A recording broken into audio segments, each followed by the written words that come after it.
हमारे एक मलिक रियाज के और एनसीए होता है नेशनल क्राइम्स, उनकी नेशनल क्राइम होती है एजेंसी।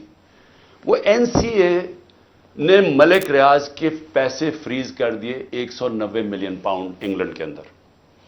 और वर्ड ये सुने, उन्होंने कहा ये सस्पिशियस ट्रांसैक्शन है।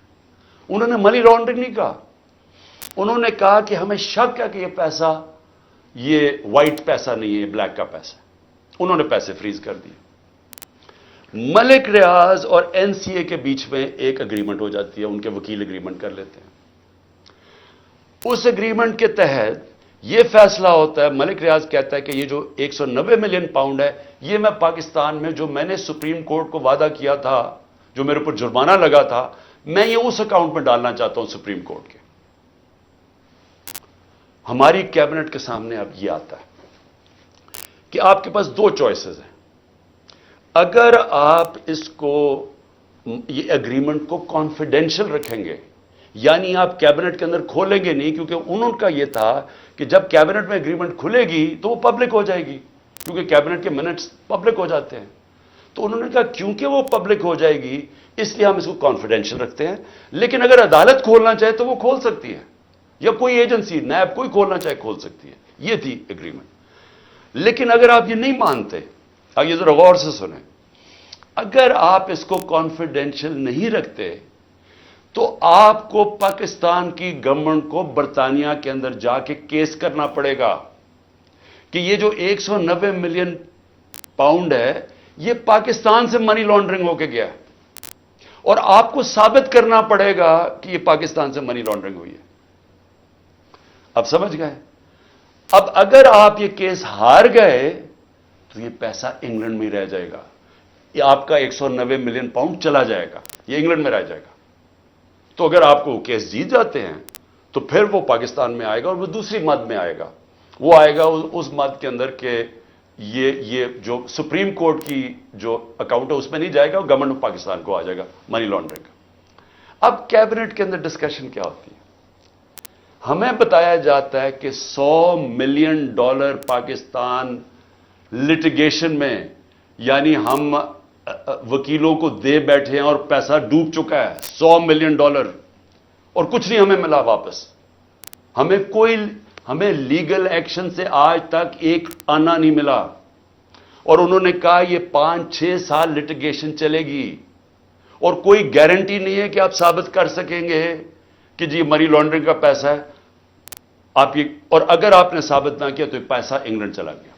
अब ये था कैबिनेट ने क्या फैसला किया, आप क्या फैसला करेंगे कि क्या मुझे 190 मिलियन पाउंड मिल रहा है वो पाकिस्तान आ जाए उसी वक्त? हमें बड़ी डॉलर्स की जरूरत थी, हमें हमेशा होती है, आज भी हमें डॉलर्स की जरूरत है, और कभी इतना पैसा पाकिस्तान नहीं आया।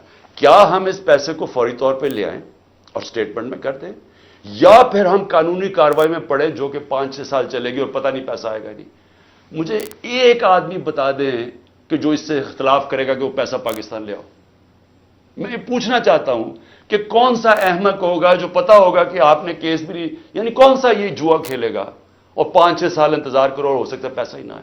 तो सारी कैबिनेट ने फैसला किया कि जनाब ठीक है, कॉन्फिडेंशियल एग्रीमेंट हम मान लेते हैं, पैसा पाकिस्तान आ जाओ।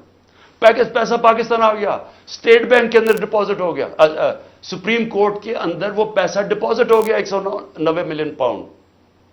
अब अगली बात, अब नैब मुझे कह रही है कि आपने ये इसलिए बदनीयती से किया क्योंकि आपने, मलिक रियाज ने आपके लिए अल कादर ट्रस्ट जो है वो उसने जो सारा उसका स्पॉन्सर वो था, तो आपने उसको फायदा पहुंचाने के लिए कर दिया। भाई सवाल बड़ा सिंपल है। आज आपके पास 190 मिलियन पाउंड पड़ा हुआ है सुप्रीम कोर्ट में, नैब आज कहे कि यह गलत मद में पैसा आ गया है, आप जाके इंग्लैंड के अंदर केस करें और साबित कर दें कि मनी लॉन्ड्रिंग का पैसा है और वो उधर से उधर चला जाएगा। यानी आपको कौन रोक रहा है इस चीज में? क्योंकि आपने सिर्फ साबित करना है कि मनी लॉन्ड्रिंग का पैसा करके कर दे, पैसा तो पाकिस्तान आ गया है, तो कौन चीज क्या आपको रोक रही है? अगर आप ये समझते हैं कि गलत मद में चला गया तो आपके पास तो अपॉर्चुनिटी है, नैब तो केस कर सकता है, क्यों नहीं किया अभी तक केस? सिर्फ मुझे जलील करने के लिए, और ये कह रहे हैं कि मुझे जाती तौर पे फायदा हुआ। اب القادر کیا ہے؟ میں نے یہ فیصلہ کیا تھا کہ جب بھی مجھے اللہ نے موقع دیا، دو چیزیں میں نے کی۔ رحمت للعالمین اتھارٹی سیٹ اپ کی کہ میں اپنے بچوں کو سیرت نبی اسکولوں سے شروع کریں، ریسرچ کروائیں، ہمارا کیریکٹر بلڈنگ شروع ہو، ہماری اخلاقیات بالکل ختم ہو چکی ہے، اس کو ہم اٹھائیں اپنے نبی کی سیرت کے ذریعے۔ اور دوسرا میں نے یہ یونیورسٹی رحمت للعالمین اتھارٹی، اور یہ دوسرا یونیورسٹی کا سوچا، القادر یونیورسٹی، جس میں ہم نے کوشش یہ کی کہ سیرت نبی کے اوپر ہم ریسرچ کریں، انٹرنیشنل اسکالرز کو میں نے انگیج کیا، اور پھر ٹیکنالوجی بھی پڑھائی جائے بچوں کو۔ یہ اس کا مطلب تھا کہ ماڈرن ٹیکنالوجیز بھی پڑھائیں، آرٹیفیشل انٹیلیجنس ایسی، اور ساتھ ساتھ اپنی لیڈرشپ ڈیولپ کریں سیرت نبی کے اوپر، ان کے کیریکٹر کے اوپر، اور لوگوں کو تیار کریں۔ میری جو بیوی بشرا بیگم، ان کے اوپر وارنٹ نکال دیے گئے، کس چیز کے؟ کہ وہ ایک ٹرسٹی ہے، ان کو میں نے ٹرسٹی رکھا۔ کیوں ٹرسٹی رکھا؟ کیونکہ سیرت نبی میں ان کو انٹرسٹ ہے، انہوں نے بڑی پڑھا ہوا ہے اس چیز کے اوپر، انہوں نے پڑھا، یعنی وہ ان کا شوق ہے کہ یہ سیرت نبی پھیلائی جائے، تو اس کو ٹرسٹی رکھ دیا۔ ٹرسٹی کو لکھا ہوا ہے ڈیڈ میں، نہ ایک آنا مل سکتا ہے، نہ ان کی تنخواہ ہے، نہ کوئی پیسہ مل سکتا ہے، نہ ان کا پراپرٹی میں کچھ ہے، ان کا کوئی تعلق نہیں ہوتا۔ ٹرسٹی کا صرف کام ہوتا ہے کہ جس وجہ سے ٹرسٹ بنا تھا، مثلا شوکت خانم ہے، تو شوکت خانم اگر غریبوں کا 75% مفت علاج ہونا تھا کینسر کا، تو یہ نہ ہو کہ وہ 50% کر دیں، یعنی اس لیے ہوتا ہے ٹرسٹ، جو پالیسیز ہوتی ہیں وہ، باقی پروفیشنل چلایا جاتا ہے، چاہے وہ القادر ہو، چاہے نمل یونیورسٹی، چاہے شوکت خانم ہو۔ نہ مجھے 1 روپے کا فائدہ آج تک شوکت خانم سے ہوا ہے، نہ نمل یونیورسٹی سے ہوا، اور نہ القادر سے ہوا، کیونکہ القادر ایک پروفیشنل اب وہ چل رہا ہے، وہاں سارے بچوں کو مفت تعلیم مل رہی ہے، جو بھی القادر میں پڑھ رہے ہیں سب کو مفت مل رہی ہے، اور ان کو جس طرح میں نے آپ کو کہا کہ اس کا مقصد کیا۔ یہ کہہ رہے ہیں نیب کہ مجھے ذاتی طور پہ فائدہ ہوا، کدھر؟ اچھا، کیونکہ پیسے کا تو کوئی بتا نہیں سکتے، مجھے کیا پیسے کا فائدہ ہوا؟ تو کہہ رہے نہیں، سیاسی طور پہ آپ کو فائدہ ہوا، کہ جس طرح القادر سے میری سیاست جم گئی۔ یہ ہے کیس۔ میں صرف آپ کو یہ بتانا چاہتا تھا کہ اتنا پروپیگنڈا ہو رہا ہے، لوگوں کو بتا، 4.5 گھنٹے مجھے نیب میں بٹھایا، اور بار بار یہی پوچھتے رہے کہ جی دیکھیں آپ کو تو اس سے بڑا فائدہ ہوا ہے۔ اور ملک ریاض کو آپ نے کیوں کیا؟ بھئی ملک ریاض کو اس لیے کیا کہ پاکستان کے سب سے بڑا بلڈر ہے وہ ہے ملک ریاض، اور ملک ریاض میرا کیا انٹرسٹ تھا، وہ اس کے پاس جو موبلائزنگ اکوپمنٹ ہے وہ سب سے تیزی سے کام کرتا ہے، یعنی وہ اگر آپ اسے کہے کوئی اتنی تیز کام نہیں کرتا جتنا ملک ریاض کی کنسٹرکشن کرتی ہے۔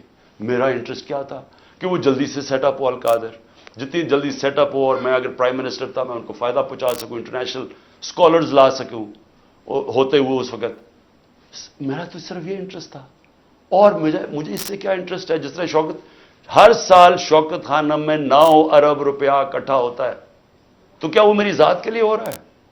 اس لیے میں چاہتا تھا کہ میں آپ کو کلیئر کر دوں کہ جس طرح کی کوششیں کی جا رہی ہیں، اور مجھے جو انہوں نے پکڑا تھا نیب میں، وہ اتنی بدنیتی تھی کہ انہوں نے 28 کو ایک دم میری جو انکوائری کو انویسٹیگیشن میں بدل دیا، مجھے انکوائری رپورٹ ہی نہیں دکھائی، اور 28 کو انکوائری سے انویسٹیگیشن کرتے ہیں، 1 تاریخ کو میرا وارنٹ نکال دیتے ہیں، اور مجھے پتہ ہی نہیں ہے کہ قانون کہتا ہے کہ انکوائری میں میرا جواب آنا چاہیے۔ اور جس دن میں اٹھاتے ہیں مجھے وہاں سے رینجرز آ کے، مجھے جس طرح ہم نے جو طریقہ انہوں نے اختیار کیا مجھے اٹھانے کا، اس دن میں بیل لینے کے لیے بیٹھا ہوا تھا، کیونکہ ہمیں اخباروں سے پتا چلا کہ انہوں نے انویسٹیگیشن کر دیا، کوئی انصار عباسی کا آرٹیکل آیا 30 اپریل کو، تب ہمیں پتا چلا کہ انہوں نے انویسٹیگیشن کر دیا۔ میرے وکیل نے لکھا لاہور اسلام آباد ہائی کورٹ کو، یہ کیا مذاق ہو رہا ہے؟ تو میں اس دن اسلام آباد ہائی کورٹ اس پہ جا رہا تھا عدالت میں، جب انہوں نے ادھر سے اغوا کر کے باہر لے گئے اور پکڑ کے، جب جیل میں پہنچا تو پہلے ہی دفعہ تب انہوں نے مجھے انکوائری رپورٹ دکھائی۔ تو یہ تھا سارا ڈرامہ، میں نے کہا آپ سب کو بتا دوں۔